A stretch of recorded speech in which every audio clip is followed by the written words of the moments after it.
Bienvenue au Parlement européen où l'on se pose actuellement une question. Assiste-t-on au flux ou au reflux de la droite radicale et des populistes dans l'Est de l'Europe? Nous vivons un moment crucial d'élections qui se succèdent en Europe centrale et orientale qui pourrait faire basculer l'unité des 27. Ainsi, la Roumanie vient de voter pour élire comme président un candidat pro-européen, Nicu Orban, contre un homme, George Simion, qui se présentait comme un grand admirateur de Donald Trump et hostile à l'aide à l'Ukraine. Oui, alors en Pologne, le premier tour de la présidentielle a vu le candidat maire de Varsovie, le pro-européen Rafał Trzaskowski, arriver en tête, mais avec un point d'écart avec l'historien nationaliste Karol Nawrocki, soutenu par le parti ultra-conservateur Droit et Justice, le PiS.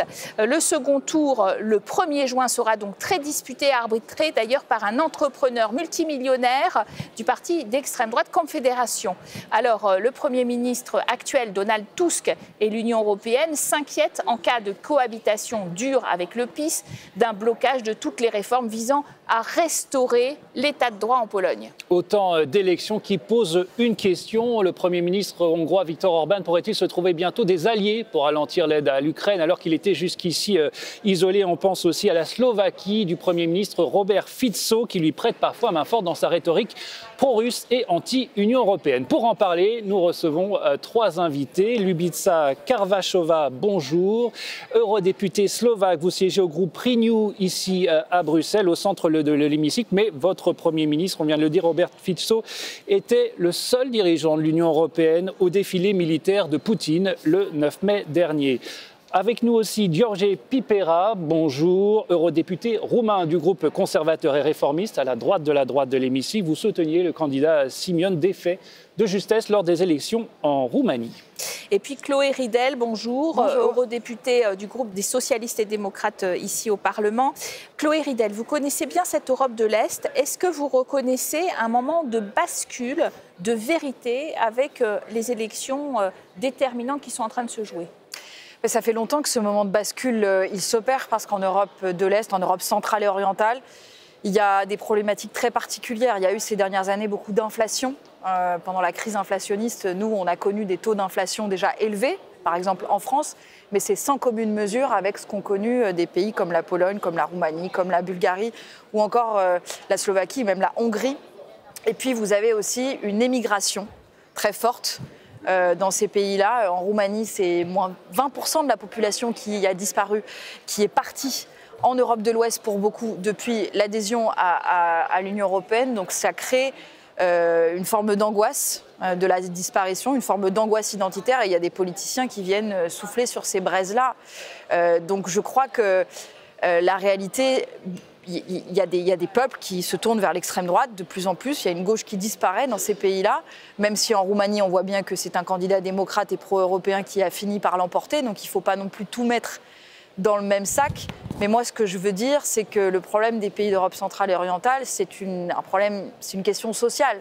Et il faut la traiter comme ça. C'est le besoin d'infrastructures de santé, d'infrastructures d'éducation, de qualité, le besoin de lutter contre la corruption qui reste élevé dans certains pays. Et donc, ça n'est pas les partis d'extrême droite qui vont répondre à ces préoccupations qui, à mon avis, sont très fortes dans la population. Alors, parlons de cette élection en Roumanie. Elle était particulièrement scrutée par l'Europe puisqu'une première élection au mois de décembre avait dû être annulée pour ingérence russe. Elle a été remportée par le pro-européen Nicu Orban à 54% des voix. On l'écoute. Lors de l'élection d'aujourd'hui, une communauté de Roumains désireux d'un profond changement en Roumanie a gagné. Il y a aussi une communauté qui a perdu.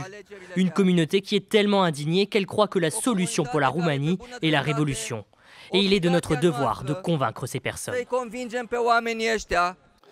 Alors, Lubica Karvašová, vous avez certainement suivi cette élection en Roumanie. C'était une élection importante pour l'Union européenne. Il fallait qu'elle soit remportée par un pro-européen. Tout d'abord, je voudrais vraiment saluer et félicitations pour le peuple roumain qui a choisi l'Europe, qui a voté pour l'Europe avec le candidat Nicu Orban.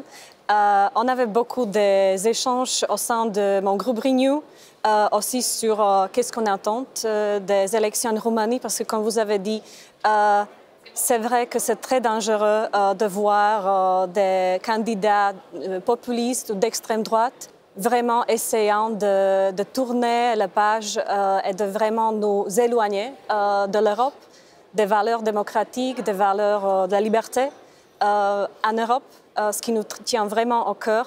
Donc c'était extrêmement important aussi pour l'Europe centrale et orientale, mais pas seulement. Je dirais que c'était très important aussi pour l'Europe en tant que telle de voir qu'il y a vraiment une force pro-européenne qui est vivante dans la région de l'Europe centrale et orientale et qui est vraiment un esprit de lutter pour l'Europe.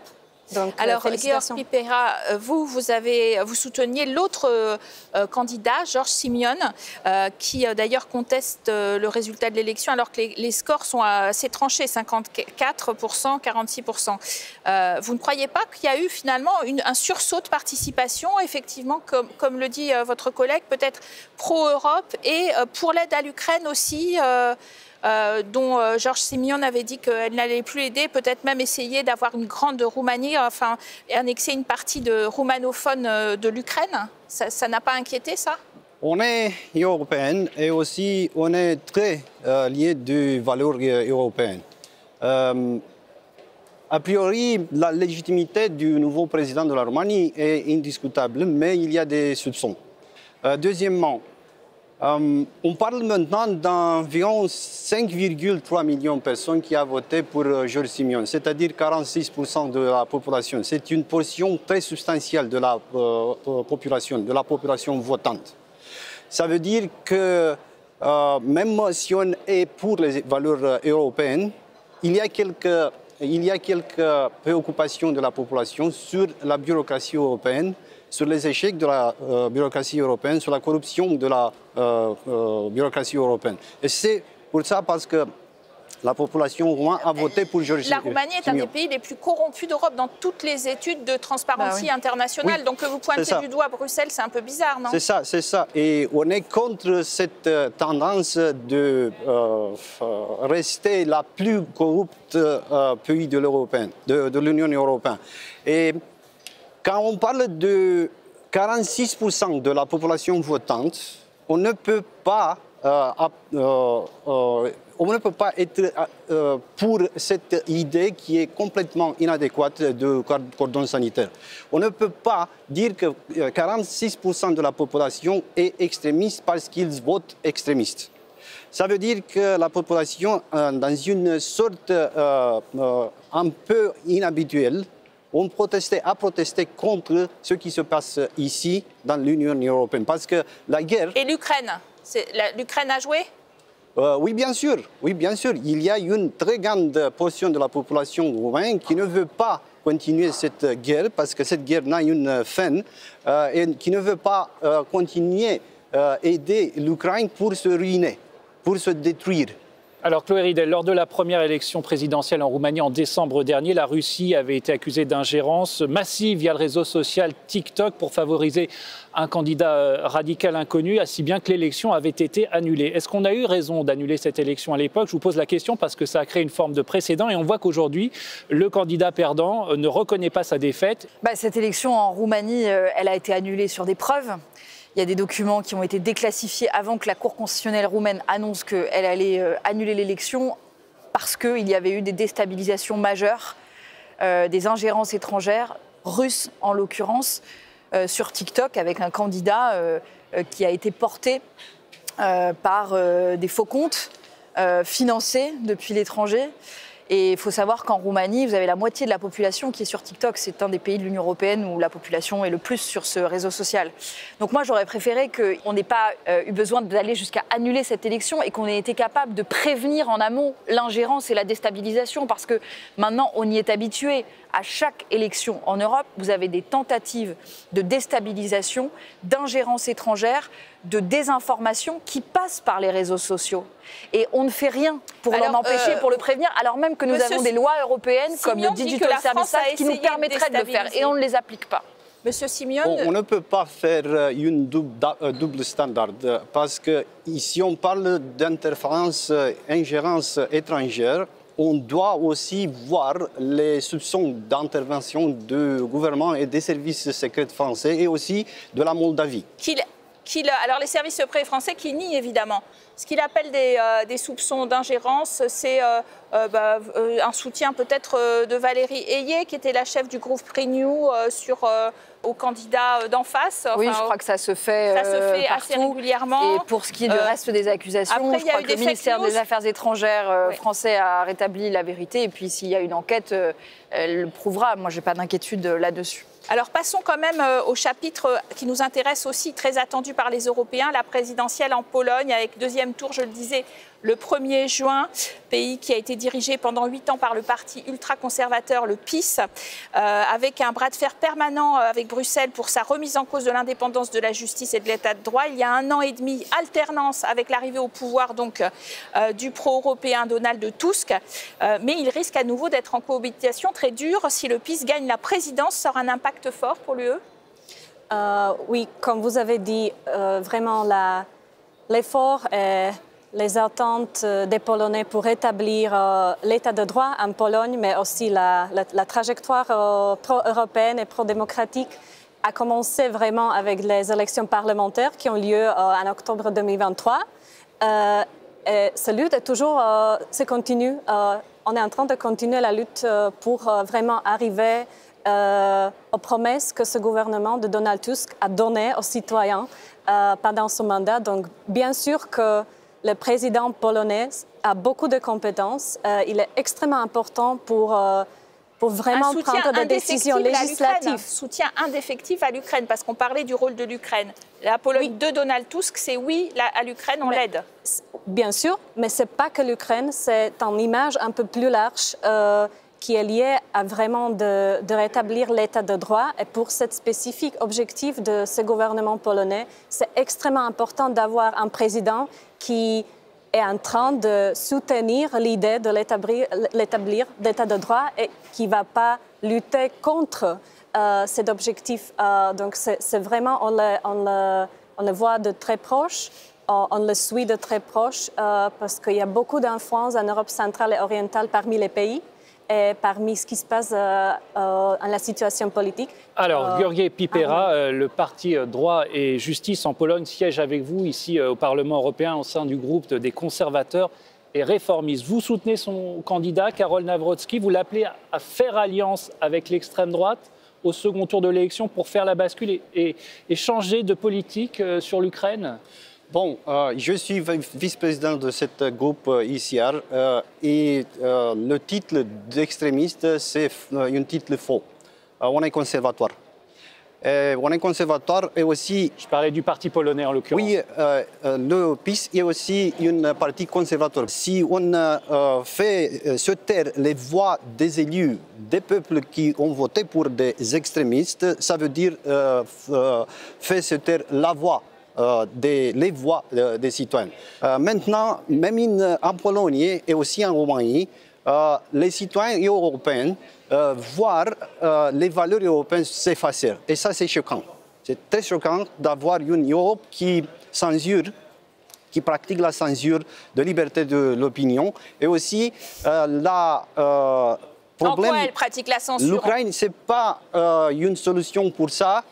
Ça risque de devenir un problème soi-même. Effectivement, la Pologne, Chloé Ridel, c'est un grand pays, 38 millions d'habitants, déterminant comme cœur, moteur européen aussi pour la défense de l'Europe et de l'Ukraine. Vous craignez un retour de bloc de gouvernement qui reculerait sur le soutien, l'aide à l'Ukraine. Et pour l'instant, Viktor Orban était assez isolé au Conseil européen dans son refus de donner davantage d'aide. Il l'est de moins en moins, Viktor Orban isolé. Et tous les pro-russes au sein de l'Union européenne sont financés activement et soutenus activement par le régime de Vladimir Poutine, qui, encore une fois, ne s'attaque pas à l'Ukraine quand il envahit l'Ukraine, pas seulement à l'Ukraine. Il s'attaque aussi à l'Europe, à son modèle, qui exerce une attractivité sur des pays comme l'Ukraine, comme la Moldavie, comme la Biélorussie, que Vladimir Poutine veut conserver sous son contrôle et sous sa domination. Il faut combattre ce rapprochement avec la Russie de Poutine qu'on voit aussi malheureusement en Slovaquie, avec Fico qui s'est rendu au défilé militaire russe qui ont lieu tous les années le 9 mai, parce qu'il faut qu'on reste, nous les Européens, en soutien de l'Ukraine au moment où elle est en plus trahie par les États-Unis. Le gouvernement de Robert Fico estime qu'ils font la politique souveraine, qu'ils font la politique étrangère à 360 degrés. C'est le motto du gouvernement slovaque. C'était vraiment la honte que le Premier ministre slovaque, en tant que seul dirigeant de l'Union européenne, s'est rendu le 9 mai. Ce qui est un fait en Europe, c'est la journée de l'Europe. Ce n'est pas la journée de la fin de la guerre, c'est 8 mai en Europe. Donc à ce jour-là, au lieu de vraiment être avec nos partenaires européens, de l'Union européenne, de l'OTAN, sur la sécurité européenne qui nous tient tous au cœur, et l'Ukraine est une partie de la réponse. Le Premier ministre slovaque s'est rendu à Moscou pour vraiment faire une politique de servilité. Il n'y a aucune souveraineté qui se passe dans la politique slovaque. Et c'est ça le problème. La servilité aux autocrates qui essayent de détruire le modèle européen, de le remplacer par quelque chose qui est autocratique. Et ça, on ne veut pas le voir en Europe qui est la fondateur des valeurs de la liberté d'expression aussi et de la démocratie. Merci à vous tous d'avoir très bien illustré ce débat, débat qui va se poursuivre encore à l'issue d'autres élections à venir. Merci Caroline, merci à tous et bonne suite de programme sur nos chaînes.